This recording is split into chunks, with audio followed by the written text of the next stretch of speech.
रामकृष्ण हरी. आता तसं पाहिलं तर रात्रीचे 11 वाजून गेलेले आहेत, 11:30 वाजलेले आहेत. परंतु गेले 2 दिवस झालं मी यूट्यूबला ऐकते आहे की पंडित धीरेंद्र कृष्णा शास्त्री यांनी म्हणलं की शिवाजी महाराज हे रामदास स्वामींचे शिष्य होते. मी बऱ्याच जणांच्या कमेंट ऐकल्या, वाचल्या, यूट्यूबला पण पाहिलं. पण माझे वडील स्वतः शिक्षक होते.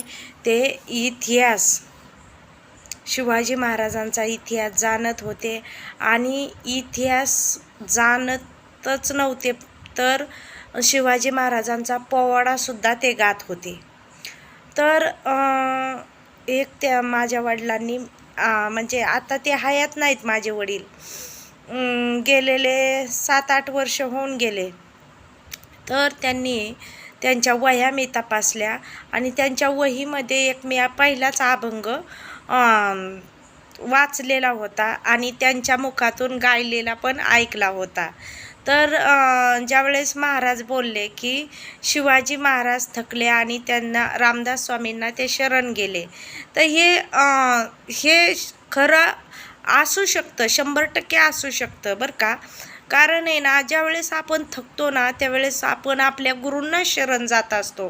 तर पहिल्यांदा ऐकून घ्या की रामदास स्वामी आणि शिवाजी महाराजांची भेट कुठं झाली. तर माझे वडील सांगत होते की ज्यावेळेस तोरणागड जिंकला त्यावेळेस तोरणागडाचं काम चालू असताना ते तोरणागडावर काम करणारे जे कोणी सेवक होते, महिला भगिनी होत्या, त्या ठिकाणी तोरणागडाचं काम चालू असताना रामदास स्वामी त्या ठिकाणी पोचले. शिवाजी महाराज त्या ठिकाणी होते. त्यांच्या मनामध्ये थोडासा अभिमान तयार झाला की माझ्यामुळं जनतेला काम मिळतं आहे आणि माझ्यामुळं यांचं भरणपोषण होत आहे. त्यावेळेस रामदास स्वामी अंतर्यामी होते. त्यांना कळलं की महाराजांच्या मनात थोडासा अभिमान निर्माण झालेला आहे. राजाच्या मनात असा अभिमान तयार होणं चुकीची गोष्ट आहे.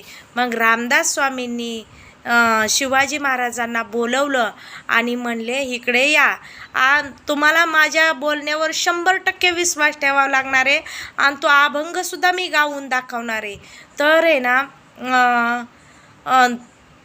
रामदास स्वामींनी त्या किल्ल्यावर असं बोट केलं, वर असं किल्ल्यावर बोट केलं आणि म्हणले की त्या किल्ल्यावर पिंपळ वृक्ष उगवलेला आहे, तिथं काय मोठ्याने पाणी घालायला जाता का हो महाराज तुम्ही.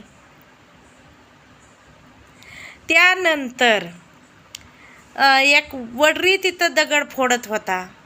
त्या रामदास स्वामींनी त्या दगड फोडणाऱ्याला बोलवलं आणि शिवाजी महाराजांच्या देखत तो खडक फोडला, दगड फोडला, तर त्याच्यातून पाणी आणि बेडूक निघालं. तिसरी एक उदाहरण दिलं शिवाजी महाराजांना रामदास स्वामींनी. एक बाई बाळाला स्तनपान करत होती.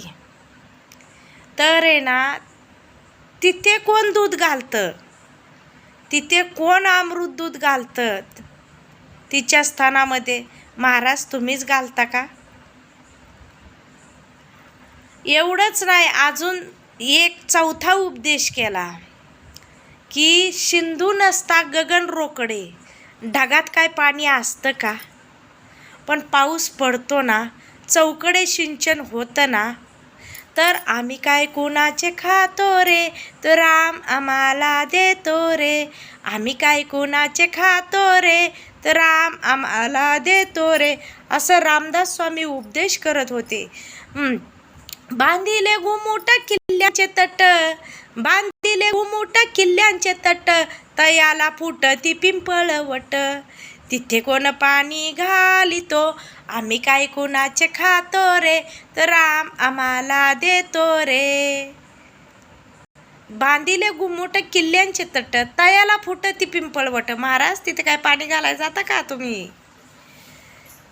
रामदास स्वामी हे समर्थ, रामदास स्वामी हे समर्थ म्हणलंय त्यांना.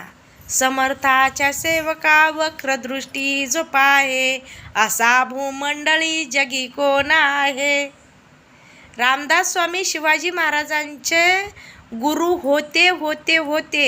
दुसरं उदाहरण रामदास स्वामींनी शिवाजी महाराजांना दिले की खडक फोडता सजीव रोकडी, निघाली त्यातून बेडकी, तिथे कोण पाणी घालितो, आम्ही काय कुणाचे खातो रे, राम आम्हाला देतो रे.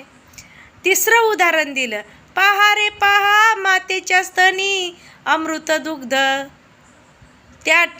तिथे कोण दुग्ध घालितो, अमृत दुग्ध घालितो, आम्ही काय कुणाचे खातो रे, तर राम आम्हाला देतो रे. वर ढगाक बोट केलं आणि म्हणले, पहा रे पहा सिंधू नसता गगन रोकडे, सिंधू नसता गगन रोकडे, आणि चहूकडे सिंचन होतंय, तिथे कोण पाणी घालितो, आम्ही काय कुणाचे खातो रे, तर राम आम्हाला देतो रे. तर शिवाजी महाराजांची आणि रामदास स्वामींची भेट तोरणागडावर झाली. इतिहास माहिती नसला मला विचारा, माझा अभ्यास, कुठलाही प्रश्न तुम्ही मला विचारा, मला जितकं तुम्हाला सांगता येईल तेवढं मी सांगण्याचा प्रयत्न करेल.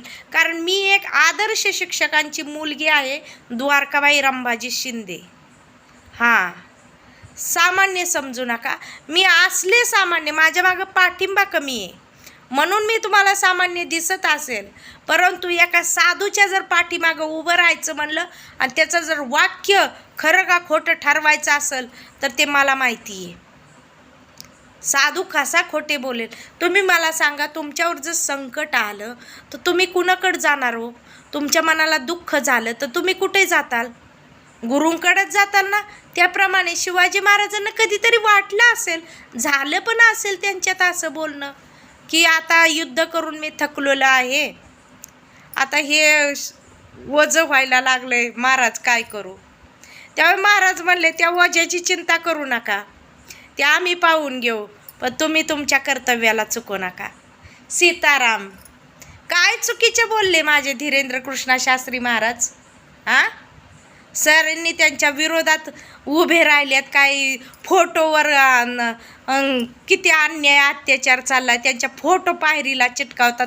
शरम वाटायला पाहिजे तुम्हाला. हां, पंडित धीरेंद्र कृष्णा शास्त्री एवढीचं पोरगं, आज 28 वर्षाचं वय, एवढीशा वयात त्यांनी मुलींचे, अनाथ मुलींची लग्न करून दाखवली. मी बागेश्वर धामला गेले, शून्यातून विश्व तयार करून दाखवले.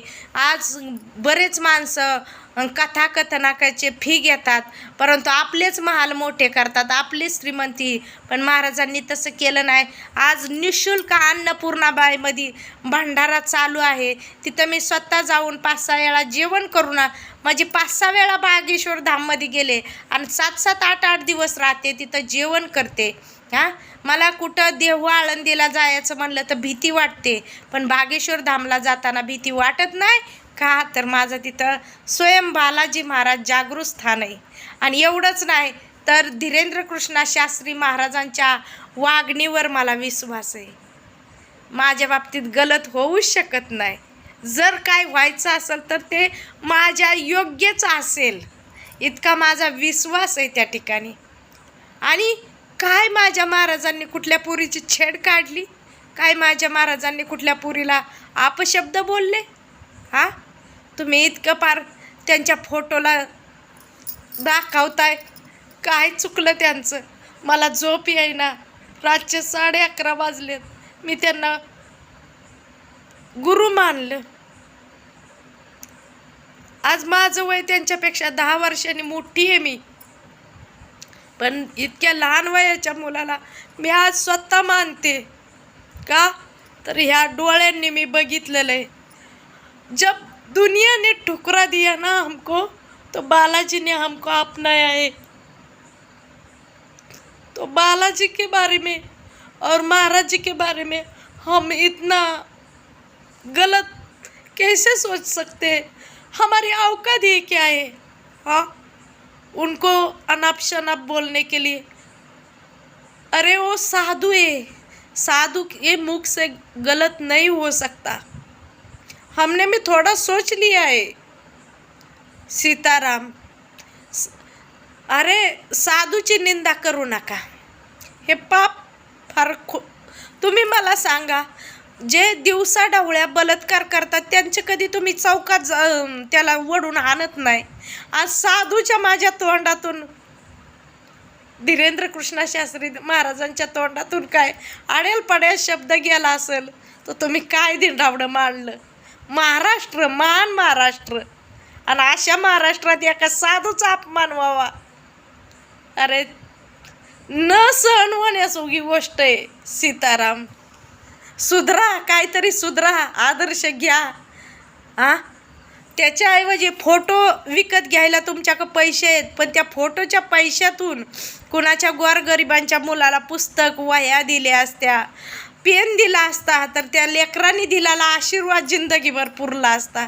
आणि माझ्या साधूच्या फोटोवर अन्याय करता लाज नाही वाटत तुम्हाला? तुम्हाला करायचंच ना, बागेश्वर धाम गडामध्ये जा आणि बालाजीच्या समोर माझ्या महाराजांना काय करायचं ते करा. तुमची नाही जिरवली माझ्या बालाजी महाराजांनी तर सांगितलं नाही म्हणताल. सीताराम.